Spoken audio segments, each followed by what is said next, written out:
So this is the chart for the moment of the solar eclipse. Solar eclipse happens when the new moon is happening really, really close to where the nodes are, which is our karma and the life path of the world and where we're going. This right here, this point in the chart is the cusp of power.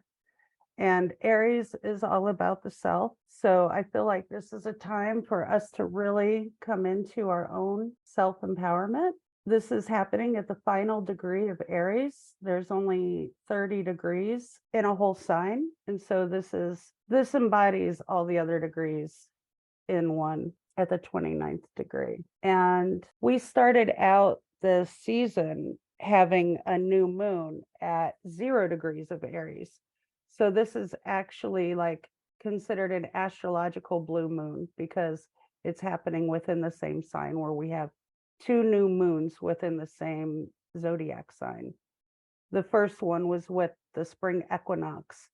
And so that really kicked off the start to this astrological new year with a bang. And now it's like we've come kind of full circle into where we might want this year to go. This eclipse is going to help us to really step into that. This day right here, April 19th, is the day of solid control. And I feel like that's where it's really wanting to bring us to where we have control over our lives and our sovereignty. It's the ruler of this eclipse is Mars, and Mars is over here in Cancer. So we're probably dealing with a lot of like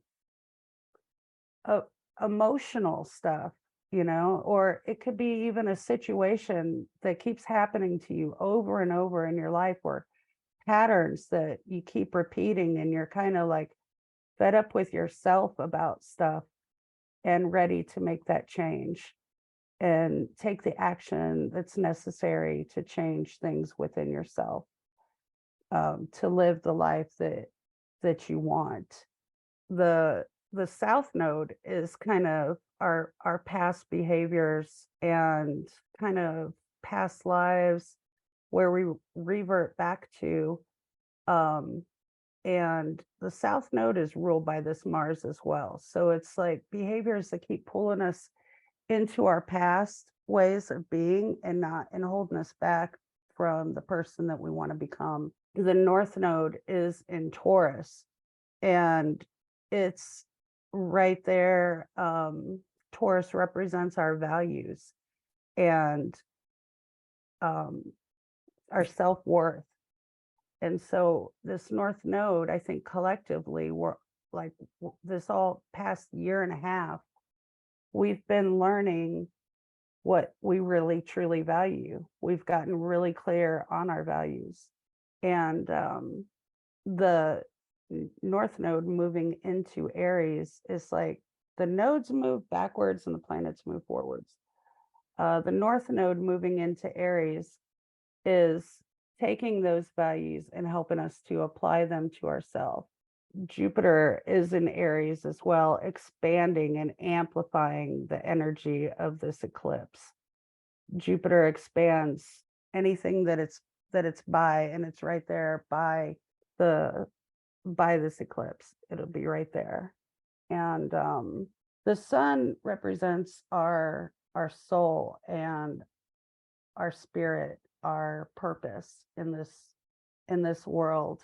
And the moon is our subconscious and our emotional self. So when the solar eclipse happens, the light of that sun is being blocked out by the moon for a short period of time.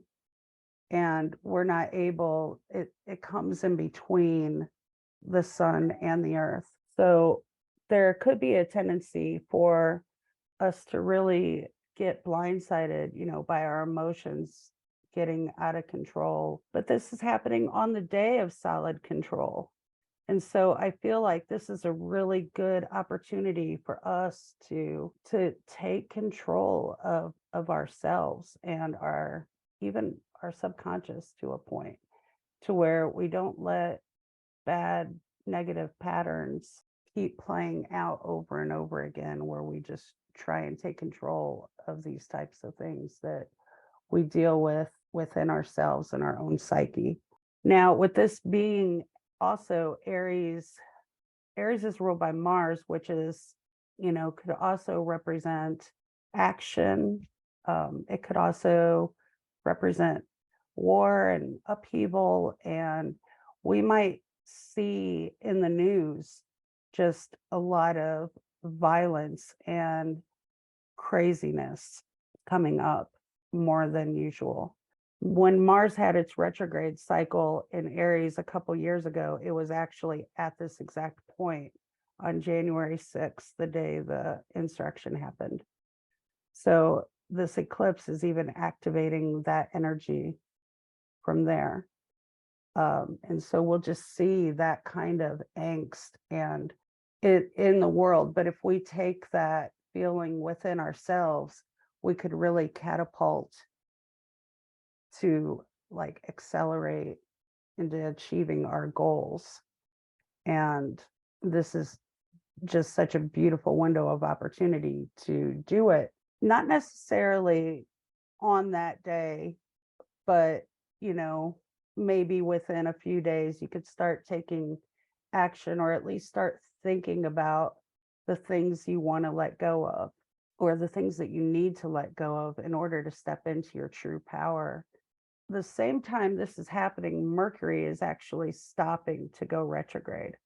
It's coming to a stop right now. That's already feeling it with the with technical issues, but things could be slowing down. You could have different obstacles like trains being late or planes being late or whatever. Just try not to get too caught up in that because, or delays might be blessings in disguise. You might learn something along the way from your delay. Mercury is actually in the energy of materialized fantasy. With Mercury slowing down to stop and materialize fantasy, I think it's giving our mind, because Mercury is our mentality and our intellect, it's giving our mind a chance to really fantasize about what we want to materialize. Gonna just read off some names of the energies that the planets are expressing right now. So, and it'll give you an idea of the vibe, that they're exuding from the universe. So the sun and the moon are both solid control. The north node is physical substance, like we're going to create our reality, bring it into the physical right now. Jupiter, human definition, defining who we are. Mercury, materialized fantasy. Uranus, devotion, devote ourselves to making our lives better for the best it could be, whatever, fantasize what we want to materialize. Mars is magnetic desire. It's the point which two lines intersect. South node is research. Saturn is sacrifice. There might be a situation in our life that has been going on for many years that we know we need to let go of in order to move forward with what we want to do. And, that would feel like a sacrifice. It's not going to be easy to let go of things that have been with us or, even old patterns and ways of being. We have to sacrifice those parts or make peace with them, let go. We're having a total lunar eclipse coming up in 2 weeks, and that's going to be a huge time for release. So this next 2 weeks is going to be building up to that. It'll be the last eclipses in Taurus and Scorpio.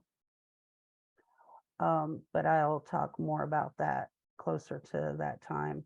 But right now is with it being the last degree in Aries, I feel like it's a really good activation of ourself and our worth and our own personal power.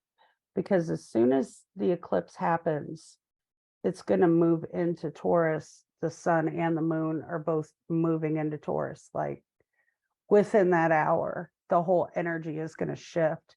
And Taurus is more earth based and grounded, and it's going to more solidify our values and what it is we want to materialize. And like I said, Mercury's there. Mercury is stopping to retrograde. It'll be in retrograde for 3 weeks. Right now, it's with Uranus, which Uranus is, it's like our connection to the cosmos in a sense. Uranus is it's like a higher mind, is intuition, and even our nervous system are like it's kind of very electric, and it's a part of us that's really unique and original. And Mercury's really stopping. He'll be stopped with Uranus for about a week, getting clear with our vision, with the vision, materialized fantasy. It'll be in that energy for about a week, stopped. And when it's stopped, it's just really concentrated. So let's use this Mercury retrograde to fantasize about what we want to materialize. In fact, the one thing that I think is really fascinating about this time right now is this eclipse is happening as Mercury is stopped on that 15 degrees of Taurus. Now, in 2 weeks, we're going to have the lunar eclipse, which the sun will be in Taurus and the moon will be in Scorpio when that happens.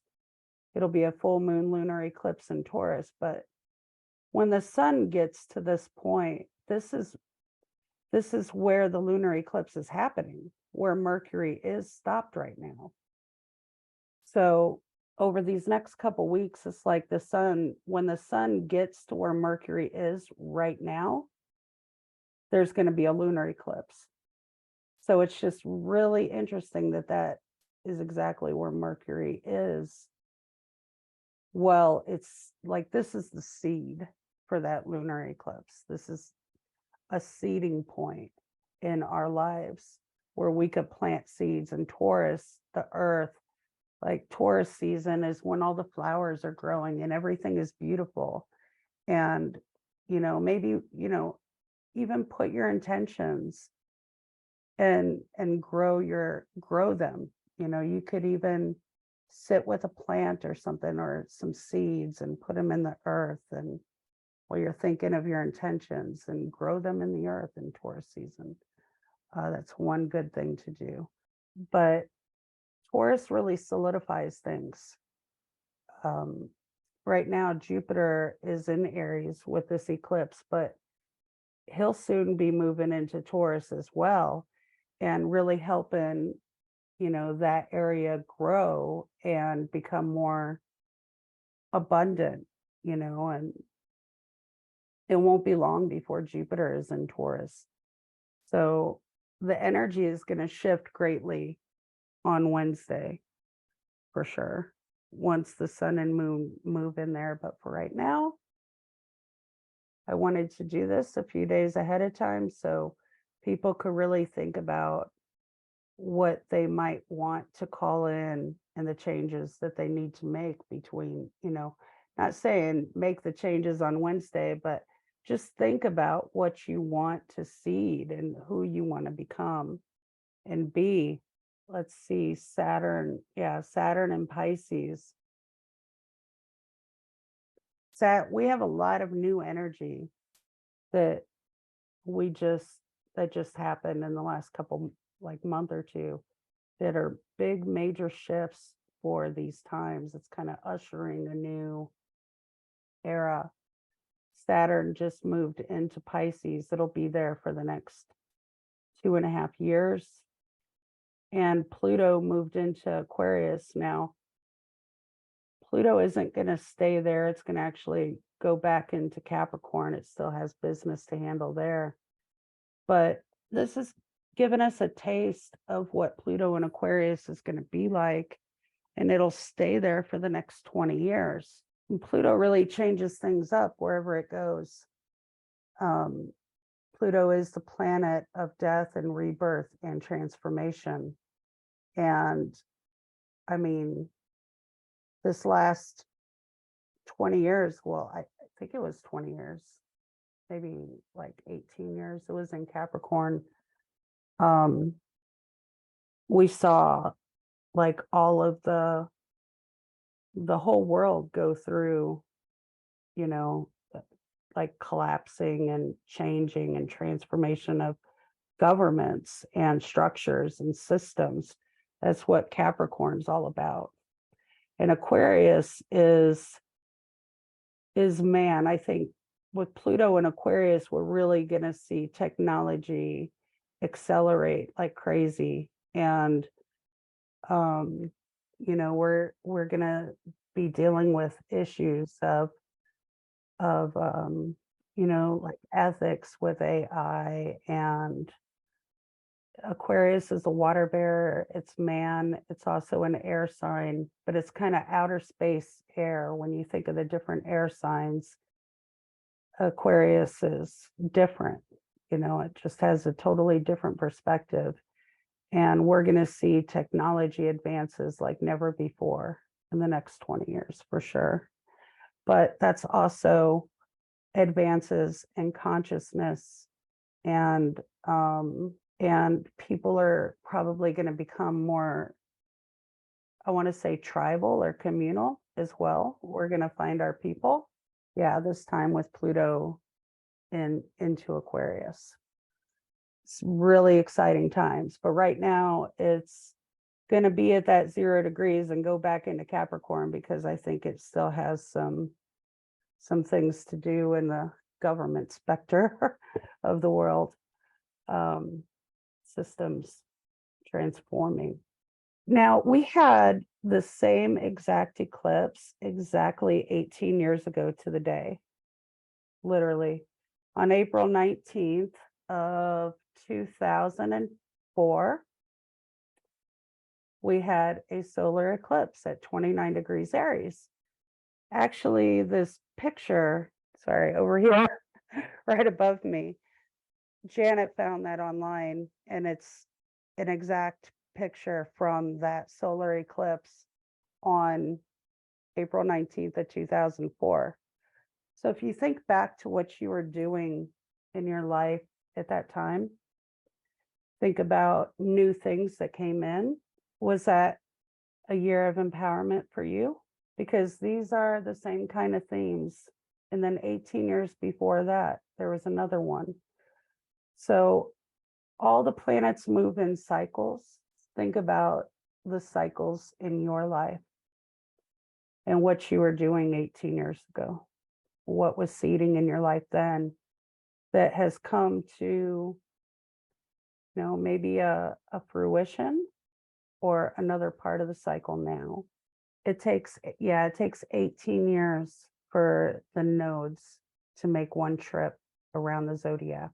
And so, you know, we have these cycles, you know, they're all moving at different rates, but it's beautiful to watch planets dance through them. In October 18th of 2013, October 18th of 2013, we had a full moon lunar eclipse at this point. At that time, the nodes were in opposite places, but we had a lunar eclipse at 29 degrees of Aries at that time. So it seems like when the nodes are reversed, when it's in the reversal part of the cycle, everything is completely opposite. So if you think back to your life, October of 2013, October 18th, everything is probably exactly flipped to where it is now. Everything is probably totally different and totally the opposite way that it was for you then. Or maybe you were just, maybe something that's happening in your life now was started then. It was seeded then. It's really interesting to see how the cycles play out in your own life. And then you might know which direction would be best to use them in. Very, very exciting times. Venus in Gemini really is be a really fun energy, actually. You know, Venus is our values. Gemini is like friends, people, the city, like get out and about. And, you know, maybe Venus is right here with the descendant, but that changes no matter, you know, depending on where you are. Where I'm at, Venus will be on the descendant. And freedom.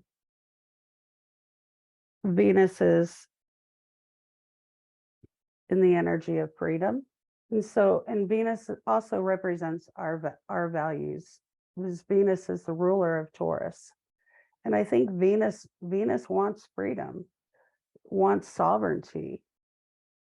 This is all about our own personal freedom, the freedom that sovereignty gives us, and the freedom that we have when we feel empowered within ourselves.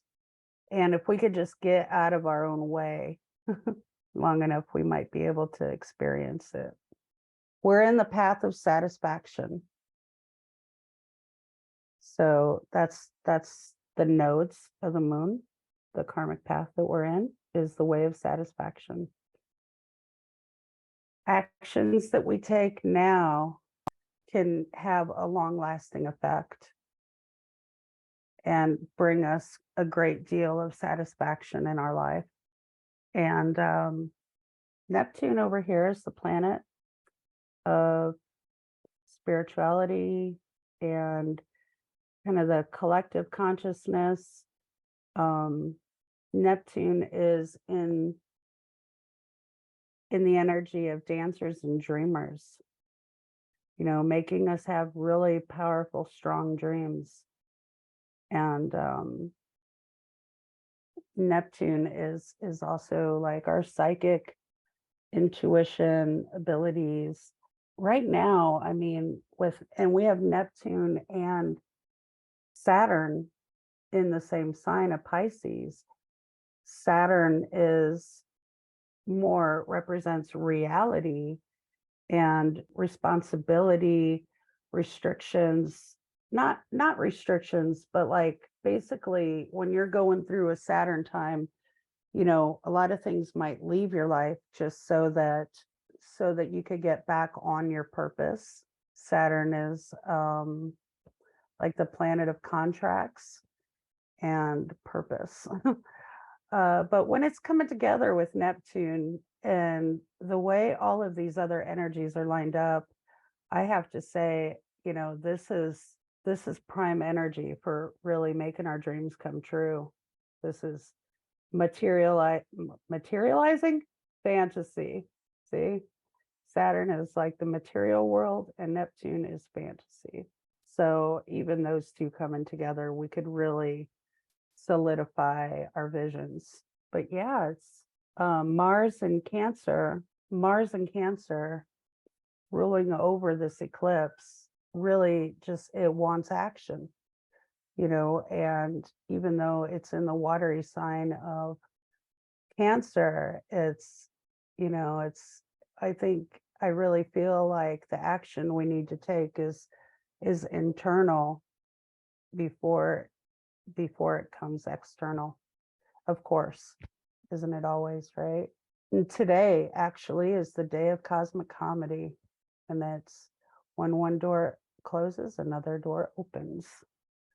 So there's so many themes of materializing our dreams and visions, and also new beginnings, but also endings. 29th degree of Aries is the last degree of that sign. And so that usually brings with it endings, even though new moons are usually a time most known for new beginnings or starting something new. I really feel like in this case, this is an ending of something and a new beginning of something else that's going to be much better and way more aligned with our own values and our autonomy. Other people can help us along our way, but really we have to do the work within ourselves first. Jupiter's going through Aries right now and kind of clearing, like I said, Jupiter amplifies everything that it touches. Well, when it's in Aries now, it's kind of amplifying ourselves, and we're actually becoming so much more aware of these the things that we really need to let go of to move forward and grow. This is a big growth period, major growth period. And I'm really excited to see what comes from it, with the world, with myself. I just feel like this is such a fresh, powerful new time. And the possibilities are really endless. We can just, if we could just get past whatever it is that's holding us back